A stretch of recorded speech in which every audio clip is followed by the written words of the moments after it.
destinasi pariwisata yang menarik. Dapat didengar di Pro 4 RRI Palembang.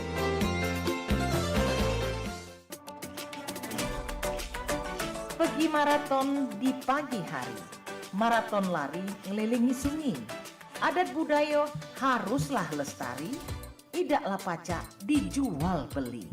Dudulur, kita masih bersama Pro 4 RRI Palembang di Sriwijaya Pagi.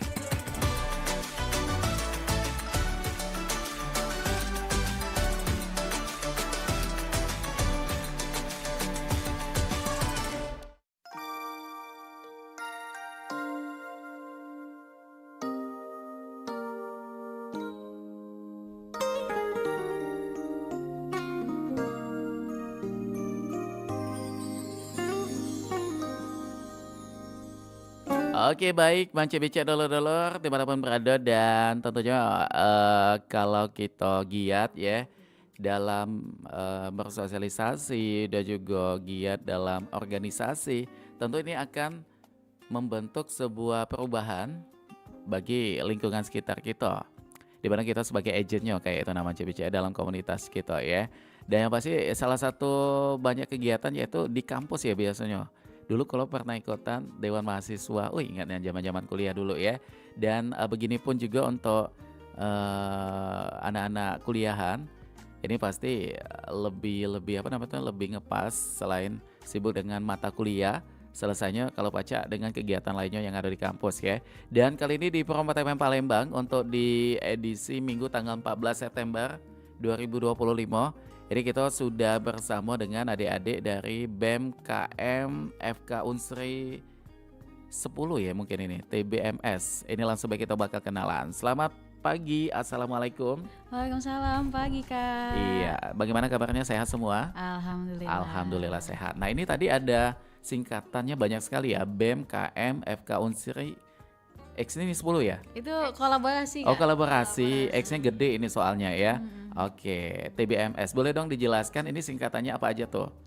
Kalau dari BMKM seperti yang kita ketahui itu Badan Eksekutif Mahasiswa ya Kak. Yang ini tingkat fakultas untuk kedokteran. Oh gitu. Nah di sini juga kami itu merangkul 4 prodi kan. Seperti yang kita ketahui di Unsri ada kedokteran umum, kedokteran gigi, terus keperawatan dan psikologi. Nah TBMS-nya itu tim bantuan medis Sriwijaya. Begitu ya. Yang ada di FK Unsri juga Kak. Jadi kami kolaborasi gitu program kerja ini. Oke, jadi ada kolaborasinya ya antara Fakultas Kedokteran Unsri dengan Itu para prodi.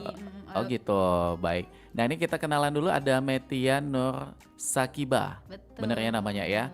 Panggilannya Metia? Betul Kak, Meti aja. Oke, ini sebagai koordinator hubungan masyarakat ya? Iya. Untuk saat ini di kampus udah semester berapa tuh? Kami semester 5 Kak. 5 ya? Jadi masih ada kurang lebih berapa lagi tuh? 3 ya? Iya, dua. Dua lagi ya? Oke, baik, mudah-mudahan nanti selesai tepat waktu ya. Amin. Oke. Dan Metia ini tidak datang sendirian Macam Bica, untuk yang menyaksikan tayangan kami di YouTube. Ini juga sudah tahu ya, di sebelah kirinya sudah ada Salsabila. Ini sebagai wakil koordinator hubungan masyarakat, ini namanya digandeng satu ini jadi ya. Kesalahan tulisan ini. Oke, Salsabila sama untuk semesternya 5 juga atau beda? Iya, untuk semesternya sama Kak, semester 5. Oke, baik. Dan satu ini ya, Satu fakultas. satu fakultas di situ. Baik. Nah, ini tema kita terkait dengan acara kegiatan bakti sosial Akbar, kolaborasi dengan Disnatalis 63 Fakultas Kedokteran Unsri 2025 dengan tema From Early to Elderly gitu ya. Oke, baik. Dan kita ke BEM-nya dulu nih. Kita pengen tahu Badan Eksekutif Mahasiswa ini aktifnya memang sudah sejak lama gitu ya? Iya Kak, udah lama. Dan ini kami juga udah pengurus ya, udah 2 tahun di BEM ini. Oh 2 tahun udah di sini. Jadi magang setahun, jadi pengurus juga setahun. Oh begitu. Jadi memang periodenya 2 tahun. Habis itu udah. Udah tuh selesai ya. Dan syarat untuk menjadi bagian dari BEM ini apa aja tuh biasanya? Biasanya nanti ada ngambil KWN ya Kak, kartu kewarganegaraan. Jadi kami ikut pelatihan kaderisasi dulu, terus ada MMLT Ya, atau intinya adalah siapa yang mau join BEM itu bakal diterima Kak, asal yang punya kemauan yang kuat lah. Asal mahasiswa di sana Iya, ya. betul. Benar. Itu poin paling pentingnya. Jadi penting ada kemauan, ada keinginan, pasti bisa ikutan gabung di sini ya. Dan kalau untuk struktur organisasinya bagaimana nih Salsabila untuk di BEM-nya? Oke, jadi di BEM KMF Country sendiri itu punya 10 departemen nih Kak. Ah.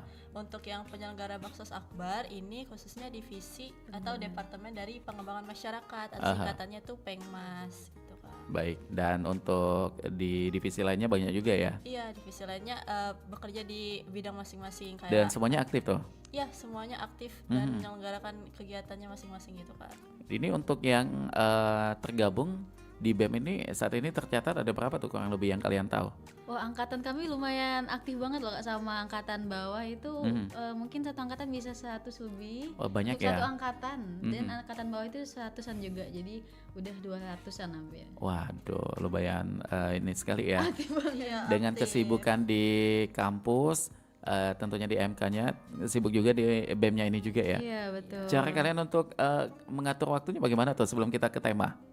Yang pasti kan kami pasti milih divisi itu kan sesuai ada apa kayak visi misinya. Jadi kalau Metia sendiri kan di Pengmas. Jadi karena ini sesuai passion Metia kayak kita mengabdi ke masyarakat. Terus di pelajaran yang kita ketahui di kelas itu lebih dipraktekin gitu loh Kak di kelas. Jadi itu nggak ngerasa ngebebanin. Dan juga biasanya pokok itu di Sabtu Minggu Kak. Oh, jadi gitu. nggak mengganggu jam kuliah. Jadi waktunya memang disesuaikan juga ya. Betul. Dan sesuai passion juga ini. Iya, sesuai Tapi passion. kalau Salsabila bagaimana tuh? Kalau Salsabila sendiri kalau di BEM KMF Counselingnya itu tergabung di Penpro atau Dinas Pendidikan dan Profesi Kak. Nah untuk yang di TBM mungkin kita belum bahas ya. Untuk di TBM juga ada divisi yang sama seperti di BEM, itu ada pengabdian masyarakat atau Pengmas juga. Oke, dan ini kegiatannya banyak kegiatan sosial ya? Betul. Iya, betul. Kalau kami lebih mengarah ke masyarakatnya Kak, karena Pengmasnya. Tentu di bidang kesehatan juga ya, Betul. kaitannya di sana karena ini fakultas kedokteran gitu ya. Oke, baik. Nah ini mengenai apa tadi disebutkan oleh Salsabila, ini ada Baksos Akbar ya begitu. Betul Kak. Nah ini kita pengen tahu gagasan ini memang inisiasi awalnya dari BEM Fakultas Kedokteran ini ya. Iya betul Kak. Udah lama ini agenda tahunan Kak. Agenda tahunan, artinya memang setiap tahun diselenggarakan ya. Betul. Ini tahun keberapa tuh kalau boleh tahu? Kalau tahunnya mungkin ini udah lama ya Kak. Oh, ya? dari awal kami ya? Sebelum ada juga Oh begitu. udah ada. Yang pasti bukan sebelum Masehi belum ya. belum. Itu habiskan lamanya itu ya. Oke baik. Jadi artinya kalian ini perdana juga nih ikutan ini. Ini udah tahun kedua kami sih Kak. Kedua. ikut Tapi ini. kalau artinya 2 tahun ya udah ya. Iya. Nah mengenai kegiatan bakti sosial Akbar ini bagaimana tuh untuk persiapannya? Terus bagaimana konsepnya nanti supaya pendengar kita juga pengen tahu. Siapa tahu bisa ikut menjadi penerima manfaatnya mungkin. Oke, boleh. Bagaimana tuh? Oke, boleh mungkin langsung ke rangkaian acara aja ya Oke, Kak, ya? boleh. Nah, untuk sekarang ini udah 2 rangkaian acara yang udah udah berjalan. Yang pertama itu kemarin udah buka donor darah Kak. Ada donor darah Di juga. kampus baru kami di KM6. Oh, di situ. Ya lumayan itu alhamdulillah biasanya lebih dari target. Biasanya kalau orang donor darah itu kan sekitar 70 80. Nah, kemarin itu sampai 120 yang donor darah. Alhamdulillah itu sukses banget dan udah juga berjalan baru banget kemarin. Kami itu ke SD 176 yang di arah Kalidoni. Oh di situ. Iya, kami mengundang dokter ketua IDAI atau Ikatan Dokter Anak Indonesia, Dr. Julius, spesialis anak konsultan. Jadi di situ Dan dokternya datang tuh. datang Waduh, Kak. luar Jadi biasa kami saya. ngundang wali murid untuk talk show, tanya jawab. Terus setelah itu kami ngelakuin screening atau pemeriksaan tumbuh kembang anaknya. Itu kayak apakah gizinya cukup, untuk perawakannya udah cukup tinggi atau mungkin agak mengarah ke stunting ataupun bagaimana babynya, apa obesitas dan lain-lain gitu. Oke, begitu ya. Jadi memang kegiatannya ini sekali ya. Kalian langsung terjun ke lapangan Iya, begitu. betul, Kak. Bagaimana Salsabila tadi kayaknya ada tambahan omongan apa tuh? Iya, jadi Baksos Akbar ini rangkaiannya panjang ya Kak. Jadi dimulai dari yang agenda pertama itu donor darah dari tanggal 7 September hingga pasca acaranya itu sampai tanggal 11 November Kak. Jadi Oh jadi lumayan panjang juga ya. Panjang, Kak, banyak banget. Dari bulan berapa tadi? September. Sampai Sampai ke November 2 bulan tuh. Iya. Aha. Nah, tadi dari Metia kan udah 2 agenda tuh Kak. Nah, untuk yang agenda 1 yang ke SD itu kemarin, sedangkan Udah. minggu depan itu agenda 3 agenda 2 itu tentang sirkumsisi Kak. Jadi kami Oke. adain sunatan massal. Oh, ada sunatan massal Ya, tuh. benar, itu kerjasama dengan Dias Natalis FK Unsri sama Dinas Kesehatan Banyuasin. Waduh, luar biasa sekali ya. Ini programnya langsung menyentuh ke masyarakat, Iya betul Kak. terutama penerima manfaatnya begitu. Dan sekalian pada saat kalian untuk terjun ke lapangan itu apa nih? Untuk masing-masing pasti punya kayak memori apa begitu ya, sebagai ini pengalaman ketika melihat langsung kondisi masyarakat, terutama penerima manfaatnya. Mungkin ke Metia dulu, bagaimana tuh? Oke, mungkin kalau pas donor darah itu bener-bener banyak banget Kak orang-orang yang pertama kali donor darah, karena kayak kalau bahasa sekarang tuh FOMO ya Kak ya. Dan Ada ketakutan ya? iya, pertama tuh takut, tapi terus kayak setelah donor darah malah kayak ikut bangga. Oh, ini pertama kalinya donor darah dan gak setakut itu. Oke. Dan kayak kami merasa kayak promosi itu kayak berdampak banget, jadi teman-teman lebih semangat dan kayak oh first time donor darah, mungkin nanti dia bakal donor darah lagi. Dan kebetulan kemarin juga kan ada wali kelas ya Kak ya. Oh, itu ada juga Wali ya? murid. Nah, wali murid itu kelihatan banget Kak Antusias. antusias banget, tanya jawab ke dokternya tentang gizinya, tentang gizi anaknya, bagaimana mengelola gimana parentingnya. Terus saat kami ngeplotting atau bahasanya tuh kayak ngecek status gizi anaknya itu juga antusias banget, tanya jawab. Misalnya anaknya itu jarang makan sayur, Oke. itu gimana kalau anaknya itu kalau kurang gizinya atau kurang makannya itu gimana, itu langsung kita konsultasikan ke dokter Idai atau dokter Julius. Itu kayak itu kebetulan ketua Ikatan Dokter Anak Indonesia yang pasti expert banget Kak. Iya, dan semuanya itu gratis ya? Gratis, nggak ada biaya apapun. Itu dari Metia. Kalau dari Salsabila bagaimana tuh ketika langsung terjun ke lapangan? Kalau dari aku sendiri sama kayak Metia, karena kami ngejalanin kegiatan yang sama ya Kak, untuk donor darah itu rame banget alhamdulillah, karena bertepatan sama hari besarnya FK Unsri Kak, Oh, di itu ya. kampus KM6 itu kemarin, makanya lumayan rame. Terus untuk yang SD 6 itu lumayan rame juga untuk wali muridnya, jadi lebih aware tentang apa yang Kesehatan dimakan ya. oleh anaknya. Terus kayak banyak pertanyaan juga sih, kayak anaknya nih males makan nih Dok, gimana itu. untuk ngatasinnya kayak gitu. Jadi banyak dialog juga ya dengan wali murid di situ. iya, Jadi mereka secara tidak langsung teredukasi tuh mengenai kesehatan ya, lebih peduli akhirnya terhadap kesehatan anak begitu. Nah, untuk di Baksos Akbar ini rangkaian kegiatannya itu memang dirancang oleh BEM atau melibatkan dari pihak kampus juga tuh? Kalau untuk kegiatan mahasiswa sekarang itu sih lebih ke kami ngerancang, baru nanti kami ajukan seperti itu Kak. Tinggal di ACC atau tidak gitu Iya, ya? begitu. Dan ini kaitannya ke siapa nanti untuk ACC atau tidaknya itu? Kalau kami ada pembinanya atau wakil dekan 3, Heeh. yaitu Dr. Hetanti. Nah itu bagian kemahasiswaan Kak. Jadi nanti kami akan audiensi menceritakan gimana nih konsep acaranya, gimana nanti pelaksanaannya. Jadi kalau ACC langsung kita jalankan. Oke, nah yang pertama kan tadi disampaikan bahwa ada donor darah dan juga sunatan massal begitu. Nah, untuk rangkaian acara selanjutnya ada kegiatan apa lagi tuh untuk di Baksos Akbar ini? Baik Kak, untuk agenda yang ketiga setelah sirkumsisi atau sunatan massal itu kami adain pelatihan sunatan massal. Oh, ada pelatihannya juga. Kalau yang tadi sunatan massalnya untuk masyarakat sekitar di Banyuasin, nah untuk pelatihan sunatannya ini untuk mahasiswa FK Unsri Kak. Jadi dari dokter-dokter itu ngelatih mahasiswa FK Unsri untuk bisa sunatan gitu Kak. Jadi ini memang terfokus untuk mahasiswa-mahasiswi di situ ya, Iya, benar. untuk pelatihan di sini. Dan bagaimana antusiasnya untuk teman-teman yang ikutan pelatihannya? Banyak nggak? Karena akan diadain 2 minggu lagi ya Kak, jadi Oh, belum kelihatan ya? belum kelihatan, belum Tapi kalau di tahun sebelumnya bagaimana tuh? Ada peningkatan? Belum dibuka sih Kak. Oh, belum jadi dibuka, ini belum tahu perdana ya? ombaknya.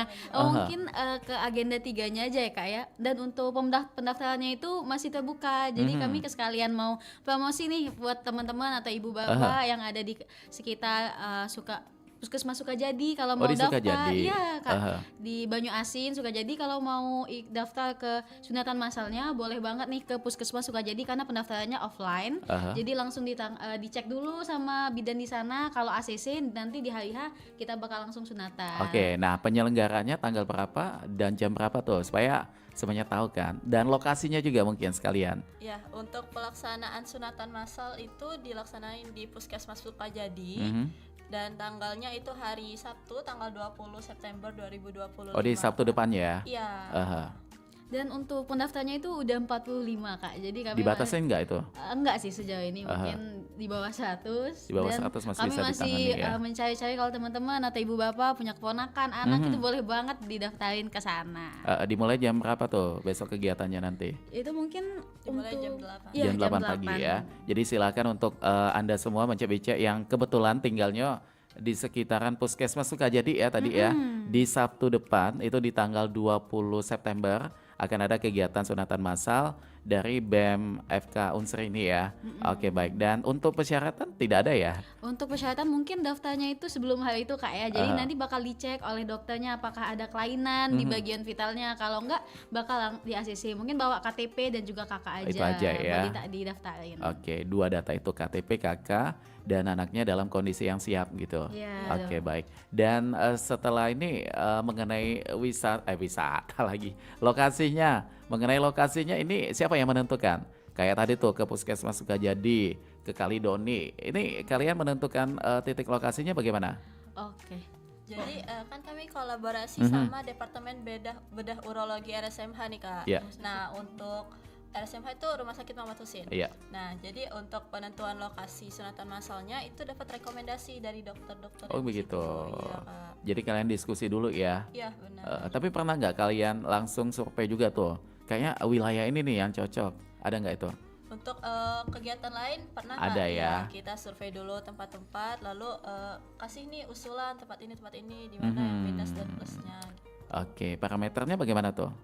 Untuk parameternya mungkin dari lokasinya strategis, terus juga masyarakat di sekitar puskesmas itu banyak yang pengen sunatan massal nih anak-anaknya berusia di bawah 6 tahun ya mungkin. Di sekitar itulah. Nah itu juga kayak ke tahun lalu juga Kak kami melaksanakan di Gandus. Jadi kami emang sebelum itu melakukan survei di mana lokasi kira-kira yang strategis, yang mungkin fasilitasnya masih bisa kami bantu. Kayak di Gandus kemarin lumayan ramai juga Kak, sekitar 60 yang daftar, dan ini tahun ini 45 dan masih ongoing untuk berapa yang daftar. Jadi itu benar-benar mencari lokasi yang kayak bisa kami bantu dan juga mungkin agak kurang gitu Kak. Jadi memang kelihatan ya mungkin dari lingkungan di sana bagaimana tingkat ekonomi masyarakat di situ ya. Mungkin kalian fokus utamanya kemana tuh untuk menentukan lokasi biasanya tuh?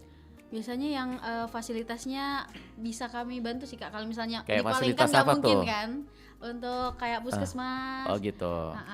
Kalau di Palembang kan kayaknya nggak terlalu antusiasnya karena kayak sunatan massal nggak Sudah banyak diagendakan Iya. juga ya kegiatan seperti itu ya. Oke, baik. Dan kalau buat kegiatan ketiga udah, keempat mungkin. Ini ada Oke. kegiatan apa lagi tuh? Dan tanggal berapa tuh?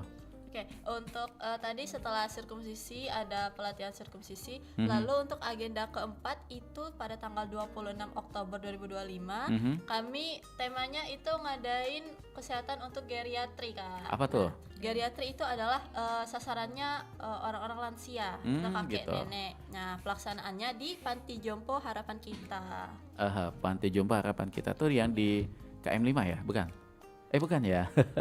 di Pokoknya Di di Panti Sukarami Jompo. ya? Benar, di Sukarami di sana. Itu kegiatan apa tadi? Saya kurang menangkap tuh. Oke, jadi untuk yang kegiatan di Panti Jompo itu fokusnya pada kesehatan lansia Kak. Jadi kami di sana akan melakukan screening dan juga seru-seruan sama para orang tua di sana. Nah, untuk screeningnya itu kami screening tentang fokus kemandirian para lansia menggunakan indeks Bartel. Jadi untuk screening indeks Bartel itu tuh penting untuk menentukan apakah lansia ini dapat hidup mandiri atau memerlukan intervensi medis, rehabilitasi atau intervensi sosial. Nah, ketika sudah ada screening dan sudah mendapatkan hasil datanya gitu, untuk tindak lanjutnya bagaimana tuh setelahnya? mungkin yang pernah kita semua dengar ada penyakit demensia ya Kak. Apa tuh penyakit apa? Saya Demensia awam itu sekali tuh. kayak untuk orang tua mungkin yang kinerja otaknya itu udah menurun. Oh, Kak. yang kalau bahasa awamnya tuh pikun gitu ya. Udah pikun, udah nggak bisa menjalankan aktivitasnya secara Oke. maksimal, mungkin udah lupa, bahkan baru jalan sebentar udah lupa dari mana. Nah itu bakal kalau misalnya ada intervensi medisnya Kak, jadi kami bakal ada namanya apa tadi ya, ada suatu standar kami hitung kira-kira mereka ini apakah bisa hidup mandiri, butuh intervensi medis, nanti kami bakal ada juga pelatihan sama dokter spesialisnya. Jadi mungkin bakal kami rujuk ke dokternya kalau misalnya ada suatu abnormalitas yang perlu ditindaklanjuti. Jadi kami sebatas screening dan juga cek 3-in-1 seperti cuma atas itu ya. gula darah, hipertensi. Kalau misalnya ada suatu kegawat daruratan mungkin bisa kami rujuk ke dokter spesialis yang expert lah di bidangnya. Dan itu ada kerjasama juga tuh Di ke dokter sama dokternya tadi tuh. Ya, kami sebelum melakukan agenda-agenda ini kami pelatihan dulu udah. Kak sama dokter-dokter spesialisnya. Jadi kami bakal kayak didampingi selama acara gitu. Oke, baik. Jadi artinya nih rentetannya panjang juga ya. Panjang banget lah. Tapi ini mulia sekali tuh kalian. Ini berkegiatan sambil beramal juga gitu ya. Oke, dan ini sedikit keluar dari tema kita, apa sih dari pandangan Metia dan juga Salsabila, serunya membantu orang tuh bagaimana tuh?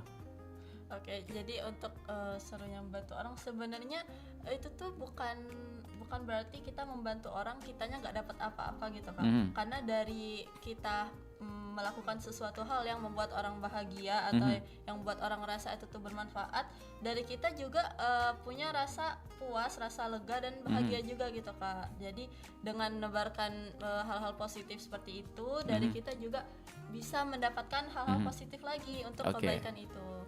Itu ya, jadi kayak merasa habuminanasnya berjalan gitu ya. Kita hidup berfungsi untuk orang lain itu luar biasa sekali ya. Tapi kalau Metia bagaimana tuh? Kalau Metia lebih memorable juga Kak ya, kan kami bergerak di bidang pendidikan dokter ya Kak ya, apalagi di bidang kesehatan. Misal kami belajar di kelas nih, kan mungkin nggak kebayang ya Kak, nanti gimana sih kalau ke masyarakat langsung, kalau ke manusia Pasti beda langsung, ya? Pasti beda. Dan setelah kami belajar di kelas, terus kami terjun dengan program kerja ini lebih nyantol gitu loh Kak, oh begini. Jadi kami tuh kayak nggak belajar secara materi aja, tapi lebih siap lah untuk mungkin nanti akan terjun di koas ataupun nanti jadi dokter. Jadi ada kesenangan tersendiri, apalagi pasti masyarakat tuh antusias banget Kak, kayak banyak bertanya, terus banyak juga mungkin minta diedukasi, dan itu benar-benar membuat kami tuh lebih pengen belajar lagi dan lagi gitu Kak. Baik. Dan kalau untuk dengan masyarakat di sana bagaimana tuh kalian? Pernah ada dialog mengenai kedatangan kalian tuh, mereka kayak ada menyampaikan ungkapan rasa terima kasihnya tuh bagaimana sih? Oh, mungkin kayak lucu, ada juga kayak yang hal-hal lucu kayak sampai minta kontak buat nanyain selanjutnya, kayak buat konsultasi. Bahkan kami yang mahasiswa aja dimintain kontaknya. Dokternya juga banyak menjawab pertanyaan ibu-ibu, bapak-bapak dan juga adik-adik itu. Jadi mereka benar-benar antusias gitu Kak. Oh iya, sama yang kemarin di agenda yang di SD ya Kak, barusan kemarin banget. Itu adik-adiknya lucu-lucu banget sih Kak, tanggapannya kayak sampai minta tanda tangan kakak mahasiswanya, terus juga sampai ngasih gantungan kunci ya. Jadi kayak lebih menginspirasi juga. Mungkin adik-adiknya pengen jadi dokter atau mungkin lebih semangat ya mengejar mimpinya kalau memang pengen terjun di bidang yang kami tekuni. Oke, luar biasa sekali ya. Oke, baik, nanti kita akan lanjutkan kembali ya bersama Metia dan juga Salsabila. Ini obrolannya seru sekali, Mance-Bice, karena ini menyangkut dengan kegiatan sosial yang begitu sangat bermanfaat ya untuk masyarakat. Tapi sebelumnya kita bakal dengar dulu beberapa informasi anak lewat berikut ini. Untuk itu jangan kemana-mana, tetap di obrolan komunitas Pro 4 FM Palembang, Suara Budaya Sumatera Selatan.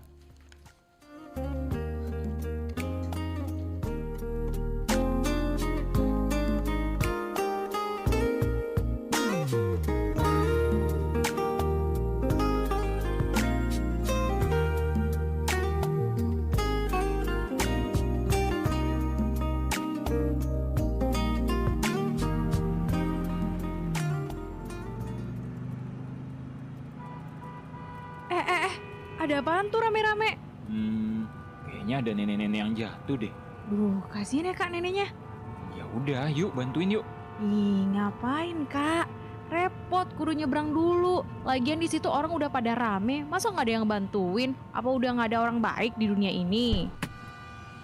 Makanya, kalau kamu nggak nemuin orang baik dimanapun, kamu bisa kok jadi salah satunya. Bintang Radio Indonesia is coming. Kamu yang usianya 16 sampai 25 tahun, terhitung tanggal 8 November 2025, punya kesempatan emas untuk jadi bagian di ajang spektakuler ini. Syaratnya gampang. Isi link pendaftaran yang tertera pada flyer Bintang Radio. Dan pastiin juga kamu sudah melengkapi data dengan identitas kamu yang sah. Follow akun Instagram Bintang Radio @bintangradio.id dan akun TikTok Bintang Radio @bintangradioid. Serta subscribe akun YouTube Bintang Radio Indonesia. Setelah itu, upload video bernyanyi kamu dengan menyanyikan lagu pop Indonesia ataupun rock ke akun pribadi kamu, baik TikTok maupun Instagram dengan tagar Bintang Radio 25 Palembang dan tag akun media sosial Bintang Radio. Eits, tapi sebelum bernyanyi, jangan lupa perkenalkan diri kamu dulu dan ajakin teman kamu buat ikutan Bintang Radio. Durasi bernyanyi maksimal 2 menit ya. Info selengkapnya, cek Instagram RRI Palembang, Pro 1 RRI Palembang, Pro 2 RRI Palembang, dan Pro 4 RRI Palembang. Ayo, jadi bagian Bintang Radio Indonesia 2025. Bintang Radio Indonesia 2025. RRI dengan esensi buku.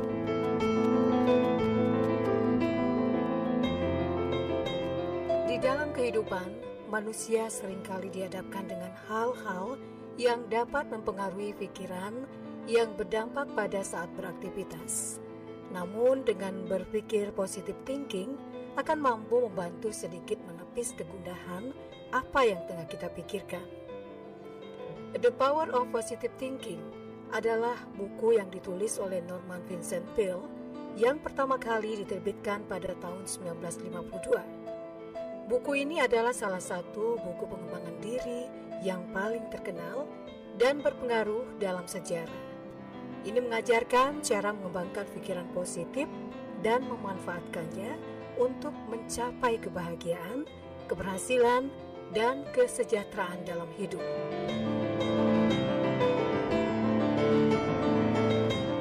Berikut adalah ringkasan singkat dari The Power of Positive Thinking. Pertama, pentingnya pikiran positif. Buku ini mengajarkan bahwa pikiran positif memiliki kekuatan besar untuk mempengaruhi kehidupan seseorang. Menjaga pikiran positif adalah kunci untuk mengatasi masalah, menghadapi tantangan, dan mencapai tujuan. Kedua, imajinasi kreatif. Norman Vincent Peale mendorong pembaca untuk menggunakan imajinasi kreatif mereka untuk memvisualisasikan hasil positif dalam hidup mereka. Ini adalah cara untuk menarik energi positif dan memotivasi diri untuk mencapai tujuan. Ketiga, kebahagiaan dalam kehidupan sehari-hari. Buku ini mengajarkan bagaimana menciptakan kebahagiaan dalam rutinitas sehari-hari. Peale menunjukkan pentingnya bersyukur dan menghargai hal kecil, hal-hal dalam hidup. Selanjutnya yang keempat yaitu kepercayaan diri. Pembaca diajarkan untuk membangun dan memperkuat kepercayaan diri mereka. Peale menekankan pentingnya memiliki keyakinan dalam kemampuan sendiri untuk mengatasi rintangan. Kelima, doa sebagai alat. Di sini Peale menggabungkan elemen spiritual dalam bukunya. Dia menunjukkan bahwa doa adalah alat penting untuk mengatasi kesulitan dan menemukan kekuatan dalam diri sendiri. Keenam, mengatasi kekhawatiran dan ketegangan. Buku ini memberikan strategi tentang bagaimana mengatasi kekhawatiran dan ketegangan. Peale mengajarkan teknik-teknik relaksasi dan pemahaman terhadap peran positif dalam menghadapi masalah. Dan yang ketujuh yaitu hubungan sosial yang positif. Peale menggarisbawahi pentingnya menjalin hubungan sosial yang positif dan mempengaruhi orang-orang di sekitar kita dengan pandangan positif. Selanjutnya kedelapan, yaitu tindakan yang mendukung pikiran positif. Buku ini menekankan bahwa pemikiran positif harus didukung dengan tindakan positif. Membuat perubahan nyata dalam hidup memerlukan langkah-langkah konkret. Selain 8 hal tadi, di buku The Power of Positive Thinking, karya Norman Vincent Peale juga memiliki tujuan dapat memberikan panduan dan motivasi kepada pembaca untuk mengubah cara mereka berpikir dan menjalani kehidupan dengan sikap yang lebih positif. Demikian esensi buku The Power of Positive Thinking karya Norman Vincent Peale dari RRI untuk Indonesia.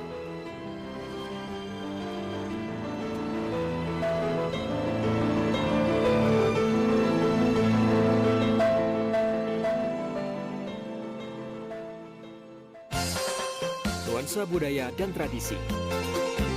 Ragam kearifan lokal yang membanggakan. Dan destinasi pariwisata yang menarik.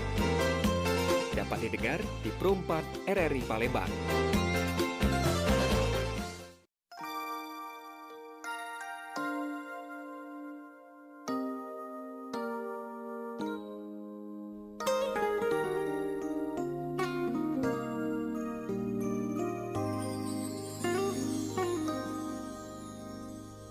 Oke, baik untuk Panci Picek dulur-dulur dimanapun berada yang saat ini baru by monitor di 88,4 MHz ataupun juga yang monitor di aplikasi RRI Digital atau yang menyaksikan tayangan kami di channel YouTube Pro 4 Palembang. Jadi kita masih bersama dengan Metia dan juga Salsabila. Ini dari Badan Eksekutif Mahasiswa Fakultas Kedokteran Unsri ya, di mana kita masih ngomongin terkait dengan kegiatan di Baksos Akbar Panci Picek yang akan dilaksanakan. Bahkan ini sudah ada 2 kegiatan nih tadi yang sudah dijalankan. Nah, ini kita lanjut ke kegiatan yang keempat ya.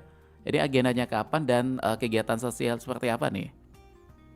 Oke, silakan, siapa yang pengen jawab tuh? Oke, boleh. Yang keempat itu setelah kami, yang pasti kan itu kami bakal melakukan screening tuh Kak ya. Nah itu mungkin yang terakhir setelah kami melakukan 3-in-1 screening tentang demensia bapak ibu yang udah lanjut usia itu, dan yang terakhir itu pasca. Nah itulah dimana kami bermain bersama, lebih berfokus ke having fun gitu Kak. Having fun ya. Jadi kayak biar ibu bapak situ nggak itu merasakan senang lah kayak di usianya yang udah lanjut. Jadi kayak kami benar-benar membawa bakal main game sama-sama. Oh, ini masih di Panti Jompo tadi ya? Iya, jadi ini pasca acaranya. Jadi udah lebih berfokus ke main bersama gitu loh Kak, bersenang-senang. Mungkin itu aja sih di pasca acaranya ya. Pasca acaranya itu. Ini setiap agenda ada pasca acaranya atau khusus di kegiatan yang keempat aja tuh? Jadi kan tadi ada 4 agenda ya. Yang udah untuk ini. donor darah itu per acara, terus agenda 1 tadi itu ke SD Negeri 176. Nah, untuk agenda 2 itu sunatan massal di Puskesmas Sukajadi. Lalu untuk agenda 3 itu pelatihan sunatan untuk mahasiswa FK Unsri. Nah, agenda keempat itu yang Panti Jompo untuk screening tadi Kak, screening lansia. Nah, baru deh nanti ada pasca acara di hari yang berbeda itu di Panti Jompo juga untuk pasca acaranya. Jadi hasil donasi para teman-teman sekalian itu akan disalurkan di pasca acara ini. Di pasca acara itu tadi ya. Jadi November penutupnya pasca itu tadi aja. Itu nanti juga rangkaian acaranya itu selain games, nanti kami juga bakal nampilin drama puisi Kak tentang kasih sayang lintas generasi, terus penghormatan kepada orang tua, serta kayak makna kebersamaan dari masa muda hingga masa lanjut. Jadi penampilan ini dari kami ini agar menjadi hiburan yang mungkin menyentuh hati bapak ibu yang ada di sana, sekaligus memberikan pesan moral bagi kami nih sebagai mahasiswa tentang bagi panitia yang sudah yang bisa ditema tadi kan early Kak ya, untuk kami yang muda-muda dan juga elderly dari lansia. Jadi kami sama-sama dapat pesan moral dan juga kehangatan bersama gitu Kak. Nah mengenai pesan moralnya bagaimana tuh? Pasti masing-masing berbeda ya? Apa tuh dari Salsabila dulu mungkin? Untuk pesan moralnya, kalau misalnya setelah kami mengadakan kegiatan ini ya Kak, yang diadain dari early to elderly, yang dari awalnya itu untuk anak-anak SD hingga kami adain ke para lansia, itu pesan moralnya adalah menikmati setiap momen di masa-masa hidup kita. Karena kita juga masih nggak tahu kan Kak, kita bakal hidup sampai umur berapa nih. Jadi setiap momen di usia kita yang sekarang kita mungkin umur 20-an nih. Nah, di momen inilah kita harus nikmatin hidup kita, memanfaatkan sebaik mungkin dan melakukan hal-hal yang kita raih untuk masa depan yang lebih cerah lah gitu Kak. Itu ya pesan moralnya untuk Salsabila. Kalau Metia bagaimana tuh? Oke Kak, kebetulan kami juga kan dari Fakultas Kedokteran yang berjalan di kesehatan. Mhm. Karena kami udah berinteraksi nih sama adik-adik, terus Iya. tiba-tiba nanti langsung ke bapak ibu yang udah lanjut usia. Yang Mhm. pasti karena di tema awal kami itu mengedukasi tentang gizi, kesehatan, jadi Mhm. kayak kami bakal bisa ngelihat, oh nanti kalau misalnya kita itu menjaga kesehatan, kalau misalnya nanti kami itu kayak terus memantau gizi itu nanti kira-kira gimana ya prognosis, kalau prognosis itu kedepannya gimana. Mhm. Terus jadi kami udah kebayang kira-kira kalau nanti kami belajar lagi, kan kalau penyakit itu kayak kalau kami di kedokteran itu dihususkan kalau anak, Mhm. khusus anak, kalau dewasa dihususkan untuk dewasa, dan untuk lansia itu dihususkan untuk Dikelompokkan gitu iya, ya. dikelompokkan. Jadi Mhm. tata laksananya itu beda-beda Kak. Jadi kami lebih mengerti nih, oh kalau kami berperilaku ataupun kami menghadapi adik-adik itu bagaimana, ke teman-teman yang dewasa itu gimana, dan untuk bapak ibu yang udah lansia itu gimana. Beda-beda ya. Kondisinya juga berbeda-beda. Jadi kami Oke. lebih Dan ini tergambar Kak. mungkin sharing juga dengan pengalaman kalian untuk penanganan ke lansia dulu. Ini lebih kemana tuh? Mungkin bisa kita terapkan juga kepada nenek kita atau bisa kepada orang tua kita nantinya. Bagaimana tuh biasanya? Oke, kebetulan kami juga belum dapat pelatihan ya Oh, Kak belum ya. ya? Mm-mm. Aha. Jadi lebih kalau yang kami tahu sejauh ini itu lebih sering ngajak orang tua itu berkomunikasi, terus melakukan hal-hal ringan biar Mhm. otaknya itu tetap di apa sih namanya, tetap melakukan aktivitas yang nggak buat otak Suntuk itu lah gitu. suntuk. Mhm. Dokter kami itu banyak loh Kak yang umurnya 70, 80 tapi masih bisa mengajar. Oke. Karena otaknya itu selalu diasah. Mungkin bisa main-main hal ringan seperti main catur Mhm. atau jogging ataupun jalan santai. Oh, Nah, itu begitu ya. benar-benar membuat otot-otot ataupun otak mereka tuh kayak Masih aktif ya. nggak menciut nggak menurun dengan bertambahnya usia mereka. Jadi artinya untuk kita yang masih muda pun, kita yang masih sehat pun perlu ya untuk ada kegiatan semacam apa gitu supaya tidak begitu vakum ya Iya, betul Kak. di otak kita. Terus kalau untuk penanganan terhadap anak kecil, Salsabila bagaimana tuh biasanya? Penanganan ke anak kecil, kita yang pasti itu harus lebih sabar sih Kak. Mhm. Sabar, dan kita juga harus memahami karakter dari setiap masing-masing anak itu kan berbeda ya. Iya. Ada yang hiperaktif, ada yang anaknya suka ngomong, ada yang anaknya pendiam. Aha. Nah, dari situ kita juga belajar untuk memahami anak-anak ini. Kayak yang pendiam kita harus lebih dorong lagi, kayak adek gini kayak gitu, Heart to heart gitu ya. harus lebih dikasih apa ya, inovasi atau semangat gitu untuk Mhm. bisa lebih nunjukin dirinya yang lebih percaya diri. Oke. Nah, untuk penanganannya ke anak-anak mungkin itu aja sih Kak, kayak lebih sabar, dan juga kita harus memilih bahasa itu yang mudah dimengerti oleh anak-anak. Baik. Kemarin juga mengutip dari Dr. Julius ya Kak yang Mhm. spesialis anak terutama di bidang gizi. Mhm. Misalnya kita udah anak-anak itu kalau bisa diajak ke puskesmas ataupun kalau di UKS tuh kalau bisa ada bagian screening Mhm. untuk tumbuh kembangnya. Nah, kita tuh kalau bisa jangan kayak ini kan zaman kita buka media sosial ya Kak, di TikTok banyak deh edukasi yang belum tentu sumbernya itu valid. Oh gitu Jadi ya. kalau Jadi kita- perlu untuk kita tahu dulu nih. Aha. Sumbernya itu valid atau enggak, karena kan kita belum tahu nih, mungkin ini sumbernya belum dilakukan eksperimen atau apapun, dan kita udah ngikutin adalah salah langkah. Jadi kalau misalnya ibu-ibu, bapak-bapak atau adik kakak yang ngerasa adanya indikasi itu langsung aja diajak ke puskesmas ataupun Pusat kesehatan ya. pusat kesehatan. Karena misalnya kalau kita lihat dari TikTok, dari Instagram itu kan mungkin belum tentu sesuai dengan kondisi anak kita. Berat Aha. badannya beda, terus rasnya juga beda, dan pasti ada penanganan khusus. Jadi kalau kita tanganan sendiri dengan melihat di media sosial tanpa tahu kondisi lapangan adik-adiknya itu bakal salah intervensi atau salah penanganan. Malah justru itu yang berakibat fatal juga ya untuk takutnya adiknya. nanti ya. Apalagi kita tidak berbasic dengan kedokteran begitu ya.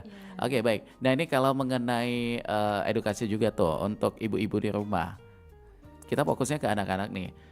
Berat badan, tinggi badan yang ideal untuk anak-anak yang bisa disebutkan tidak ada stunting, itu bagaimana tuh dari kalian? Jadi untuk pengukuran gizi itu sendiri banyak faktornya sih Kak. Iya. Dari pertama kita harus tahu dulu berat badannya sama Aha. tinggi badan nih. Nah, nanti dari situ ada kriteria berat badan sesuai umur. Mhm. Ada kriteria berat badan sesuai umur. Apakah anak ini di seumurannya itu berat badannya tuh normal atau kelebihan atau kurus. Terus ada juga tinggi badan sesuai umur. Oke. Itu juga dilihat dari tinggi badannya di umur dia yang segini, apakah rata-ratanya tuh lebih tinggi dari dia atau lebih pendek dari dia. Terus ada juga berat badan sesuai tinggi badan. Nah tadi kalau kita udah tahu nih berat badan dia berapa, tinggi badannya berapa, kan anak-anak itu beda ya Kak. Ada yang pendek tapi kurus, ada yang tinggi tapi gendut. Nah tapi kita lihat dulu dari tinggi badannya ini rata-ratanya tuh standarnya berat badannya tuh berapa. Dari situ kita bisa tahu tuh anak ini gizinya kurang atau berlebih. Itu juga kami hitung IMT ya Kak. Ada IMT-nya juga ya. Ada IMT-nya juga. Jadi artinya untuk kita yang awam pun untuk anak yang badannya subur gitu bisa terindikasi juga ya stunting gitu atau tidak? Nah balik lagi ya Kak, seperti yang Mete ucapkan, kalau sebenarnya kita nggak bisa langsung mencerna Itu ya. informasi langsung kegemukan, Benar. obesitas, kekecilan, stunting. Jadi kami menyarankan buat teman-teman, ibu-ibu, bapak-bapak itu langsung ke puskesmas ataupun teman-temannya yang langsung ada di terjun di bidang kesehatan Kak. Karena kami benar-benar punya tabel untuk menghitung. Oh gitu Karena ya. kayak Kayak ada rumusnya gitu ya. Iya, nggak bisa langsung anak 5 tahun itu tingginya 120, nggak bisa. Jadi harus ada umur, ada jenis kelamin, dan juga ada berat badan. Itu semua harus dihitung sesuai anaknya masing-masing. Jadi nggak bisa langsung kita kelompokin gitu. Baik. Dan yang awam kan biasanya maaf perut buncit itu stunting gitu ya. Nggak bisa langsung Nggak bisa kita tembak gitu. gitu langsung. Seperti yang disampaikan Metia dan juga Salsabila tadi punya cara ya. Iya, Bagaimana ini bisa valid mengenai stunting atau tidaknya begitu ya. Oke baik. Dan kalau ke mana lagi tuh, ke masyarakat lagi, penanganannya bagaimana juga tuh tadi lansia, ada juga anak-anak yang dewasa mungkin. Bagaimana tuh untuk kayaknya awam saja ya, biasa saja ya. Kalau dewasa sih belum termasuk ke subtema kami ya Kak. Oh beda ya. Jadi lebih ke anak-anak. Ke anak-anak dulu ya ini ya. Oke baik. Dan untuk targetnya nanti bagaimana? Ada ini enggak setiap wilayah di Palembang bisa kalian jangkau gitu enggak? Ke depannya. Mungkin tahun ini kita fokus ke Ulu. Tahun depan kita ke Ilir gitu ya. Atau stagmat di lingkungan kampus aja begitu. Oh, kalau setiap agenda beda-beda. Beda-beda sih, Kak. ya. Targetnya iya, kalau yang tadi di agenda 1 itu ada di SD. Nah, yang agenda sunatan massal itu targetnya di Banyuasin. Oke. Nah, untuk panti jompo di para orang tua yang tinggal di panti jompo itu. setiap tahun itu temanya berbeda Oh, sih berbeda Kak. tema. Tahun lalu kami main ke SLB Kak. Oh gitu. Tahun ini baru ke lansia. Jadi benar-benar setiap tahun itu kalau bisa kami membawa tema yang baru, terus targetnya siapa itu berbeda-beda, dan yang pasti kami memilih melakukan survei terlebih dahulu beberapa kali ke sana yang mana mungkin fasilitas kesehatannya itu yang kurang memadai, yang masih bisa kami bantu dan juga kami bisa ajak kerjasama yang pasti. Jadi itu nggak di satu tempat, nggak di Gandus Nggak doang, ya. nggak di Kalidoni doang, tapi di mana aja yang kemungkinan kami bisa ajak kerjasama dan juga fasilitas kesehatannya memang agak kurang memadai, jadi kami bisa bantu. Oke baik. Nah ini mulia sekali dengan apa yang kalian lakukan, tapi tetap ada tantangan juga ya. Biasanya tantangan di lapangan bagaimana tuh? Untuk tantangannya mungkin kalau misalnya dari yang anak SD nih Kak, kan anak SD tuh mudah bosan ya Kak. Nah, jadi kami tuh harus bikin acara yang Suasana yang begitu interaktif, bikin mereka terus seneng ya. benar, terus banyak kan ada games tuh. Nah, yang mana games itu kami adain sesuai dengan edukasi yang diberikan sebelumnya. Nah, kalau yang kemarin itu kan kami bikin tentang gizi ya Kak, gizi dan metabolik. Jadi yang kami targetkan itu adalah anak-anak tuh paham bahwa mereka nih harus makan ini loh yang sehat, terus juga harus cuci tangan sebelum makan, Oke. kayak gitu-gitu. Jadi lebih ini ya sesuai dengan dunia mereka gitu ya. Oke, kalau Metia bagaimana tuh tantangannya? Oke, baik, mungkin di bidang kerjasama ya Kak ya. Seperti yang kami ucapkan tadi kan daerahnya lumayan jauh ya dari kampus kami, jadi dan juga dengan jadwal yang padat, mungkin kayak lebih menantang itu gimana sih kerjasama biar sama-sama tetap satu visi lah. Ini acaranya mau gimana? Mungkin kan dari pihak kami pengennya gini, dari pihak dinas kesehatannya pengen gini. Jadi itu suatu tantangan sih Kak, gimana kolaborasi itu biar tetap jalan sesuai keinginan kami yang kami satuin sama-sama. Terus kan itu bukan di satu tempat aja nih, bukan di Kalidoni doang, tapi juga di bagian Banyuasin, asin ya. Nah itu tuh benar-benar suatu tantangan sih Kak, kolaborasi itu, apalagi kan kalau sunatan massal itu banyak banget yang mau disiapin. Jadi kami perlu nyiapin itu, terus kami perlu kolaborasi sama dokter-dokter dari rumah sakit umum khususnya di bidang urologi.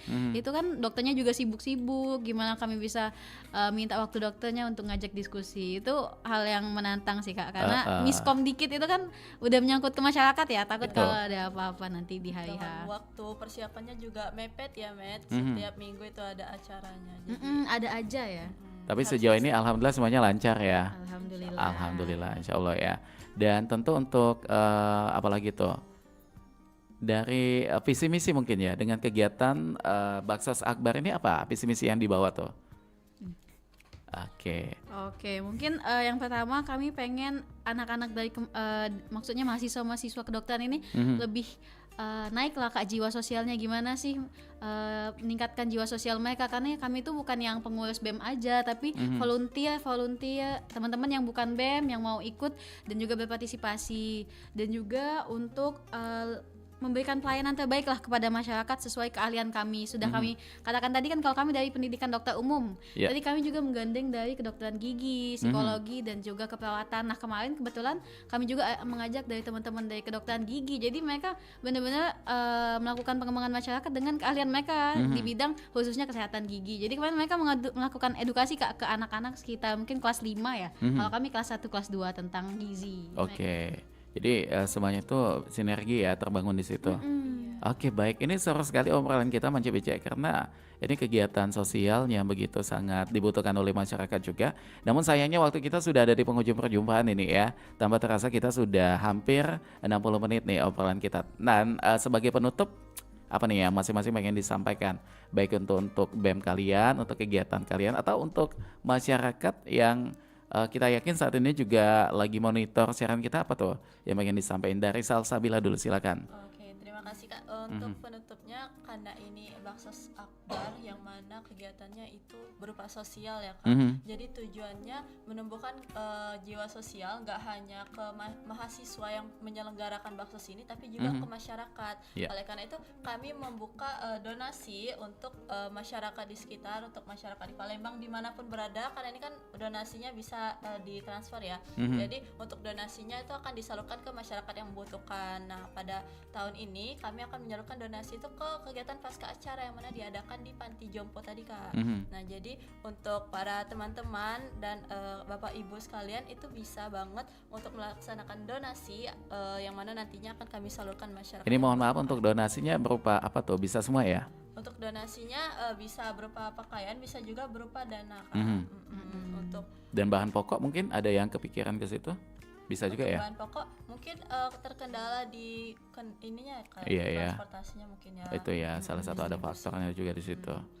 Mungkin Media bantu untuk kontaknya kali ya Iya, Kak. silakan di mana tuh? Jadi bisa ke WA ataupun nomor telepon dari atas nama Indah Melani Putri itu 0813 7101 3215, ataupun Zakia Azahra itu 0821 6955 9881. Oke. Dan Dan di sana nanti akan dijawab ya mengenai banget, pertanyaan itu flash bagaimana respon, tuh. Kak. Oke, baik, terima kasih. Ada tambahan lagi mungkin dari Metia dan juga Salsabila sebelum kita bakal close untuk di obrolan kita, dan terutama buat apa ya, kesehatan mungkin, bagaimana masyarakat gizi juga boleh, karena itu penting sekali ya, terutama buat ibu rumah tangga yang punya anak masih kecil-kecil tuh.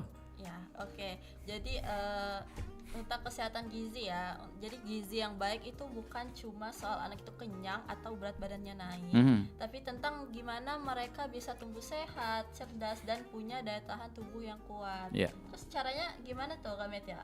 Jadi seperti yang udah dikeluarin sama Kementerian Kesehatan, kalau ibu-ibu juga mungkin lupa nih, abis kami ngomong bisa buka di Google itu isi piringku. Jadi di Google tuh udah banyak banget bagaimana suatu piring anak-anak kita harus terisi. Itu bukan untuk kita aja, tapi untuk orang-orang dewasa. Itu gimana bagian sayurnya, itu bagian lauk pauknya, buahnya. Jadi di situ udah ada. Kalau bisa ditempel nih di ruang makan itu gimana isi piring Supaya orang harus tercukupi makan. ya. Iya, agak tercukupi Kak. Oke, baik, udah. Mungkin itu aja kan. Udah.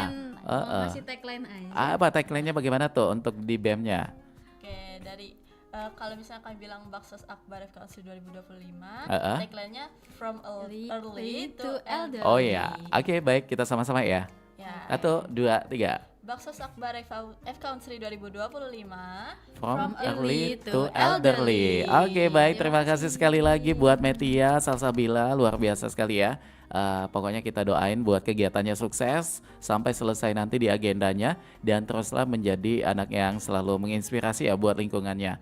Dan karena waktu kita sudah ada di penghujung perjumpaan Mance Bice, kita bakal pamit untuk di obrolan komunitas. Untuk yang belum sempat menyimak obrolan kami dari awal, ini silakan Mance Bice-nya bisa tarik undur di tayangan YouTube Pro 4 Palembang ya. Kami pamit. Wassalamualaikum warahmatullahi wabarakatuh.